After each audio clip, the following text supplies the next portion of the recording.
En ce qui concerne les sacs plastiques, je crois que tout le monde veut savoir où est-ce qu'on en est. Pour vous dire que j'ai agi toujours proactivement.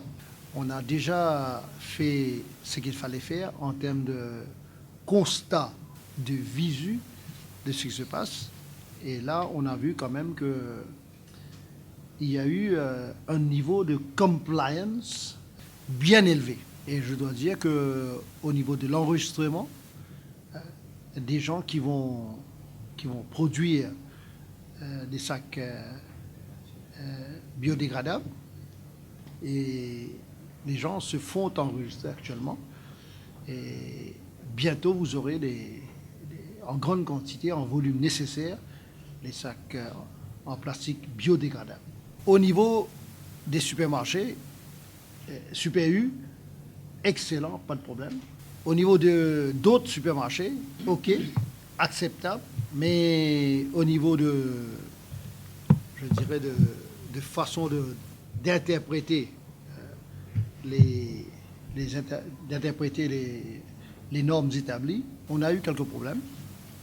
Je dois être sincère là-dessus. Les gens commencent à, comme on dit en anglais, trying to beat the system. Là, on a un travail important à faire en termes de sensibilisation.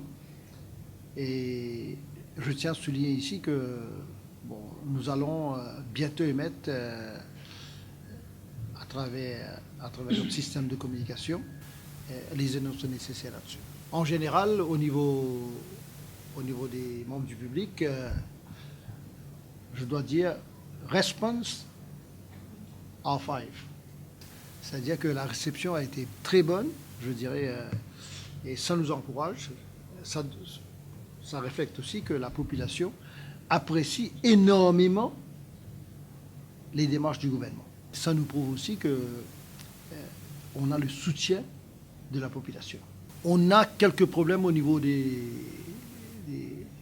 maraîchers qui essayent de mettre des fruits dans des sacs en plastique de la couleur blanche. Ils appliquent le principe de seal product, qui est un peu contre notre philosophie.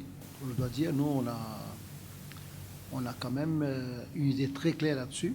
Pour les seal products, nous avions en tête, et d'ailleurs on a dit ça à la population, des produits qui nous proviennent en importation ou bien manufacturés localement en termes des produits scellés. Il y a un élément de sensibilisation que la police de l'environnement et la police en général est en train de faire. Une autre, constat qu'on a eu, une constatation assez, je dirais, assez hautement positive, pas assez hautement positive, les sacs de 50 sous ont disparu dans les rayons. Et c'était notre objectif. Quand on parle de 300 millions de sacs en plastique. Le fine-tuning va continuer pour quelque temps encore. Et ensuite, on va passer à l'action en termes d'intervention. Mais pour le moment, je crois que le mécanisme de communication, de sensibilisation passe très bien, à tous les niveaux. Est-ce qu'il manque tant dans Maurice? Tant par quoi? Dans nos pays même, là. Nous n'avons pas besoin de le passe, nous. Nous avons une alternative, nous avons ça. Et c'est que moi, m'apprécie que la population peut faire de pro. Alors nous devons trouver, nous avons des gens qui travaillent, ou connaît combien de prisonniers peut coûter sac la toile. Pour attendre quand ou pour passer un sac la toile. Ok? Est-ce qu'un prisonnier peut faire ça? Nous avons madame dans 4 CR, ils peuvent faire ça. Et ce prix, subsidise. Parce qu'il y a un projet, nous sponsorisons ça. Alors il y a une quantité alternative qu'il a. Pas des gros 10 sacs biodégradables, il peut venir là. Il peut venir avec ce autorité, il peut venir là. Ban pellets peut venir là. Tout ça peut rentrer là. Ban du monde, il finit faire formation. L'année a été riche en événements. Le ministère a travaillé d'arrache-pied. Et les Mauriciens, dans la grande majorité, on agit avec le bon sens. Ça prouve qu'on commence à sentir un paradigme chef au niveau de la population. On a eu des problèmes parce que nous sommes dans une situation un peu difficile au niveau de l'approvisionnement en termes d'eau. Là, on essaye de régler ça au niveau du Beach Authority. On a eu quelques problèmes au niveau du monde, au niveau la Cambuse, au niveau de quelques plages encore. Mais le problème qu'on a, c'est la pollution sonore. C'est quelque chose qu'on doit gérer.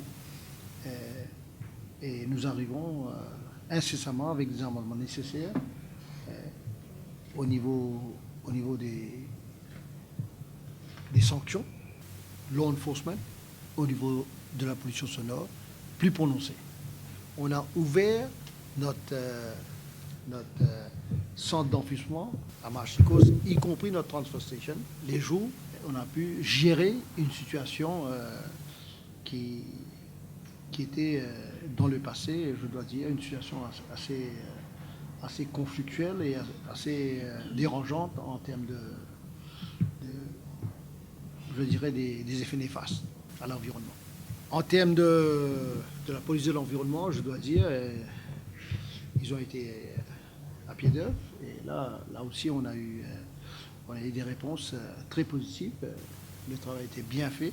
Très peu de complaints. Quand même, lorsqu'on a eu des complaints, on a agi dans le bon sens, d'une façon ponctuelle. Au niveau de mon ministère, à tous les niveaux, on a agi promptement. Et on n'a pas eu d'incident à déplorer.